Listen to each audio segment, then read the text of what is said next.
प्रभु यीशु ख्रीष्टको नाममा यहाँहरू सबैजनालाई जय मसीह। आज म तपाईहरुको बीचमा परमेश्वरको वचन लिएर उपस्थित भएको छु। मत्ती 5 को हामी 1 देखि हामी 10 लाई हामी हेर्ने छौं। यहाँनिर यस्तो लेखिएको छ, भिडले देखेर उहाँ डाँडामा उक्लाउनु भयो र उहाँ बस्नु भएपछि चेलाहरू उहाँलाई उहाँ कहाँ आए। उहाँले मुख खोल्नु भयो र तिनीहरूलाई शिक्षा दिन लाग्नु भयो।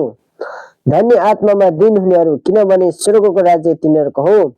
धन्य शोक गर्नेहरू, तिनीहरूले सान्त्वना पाउनेछन्। धन्य नम्रहरू, किनभने तिनीहरूले पृथ्वीको अधिकार पाउनेछन्। धन्य धार्मिकताको निम्ति भोकाउने र तिर्खाउनेहरू, किनभने तिनीहरू तृप्त हुनेछन्। धन्य दयावन्तहरू, किनभने तिनीहरूले दया पाउनेछन्।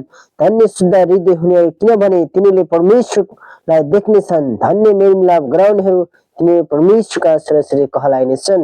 आमेन। परमेश्वरले यहाँहरू सबैजनालाई आशीष दिनुभएको होस्। सबैलाई जय मसीह।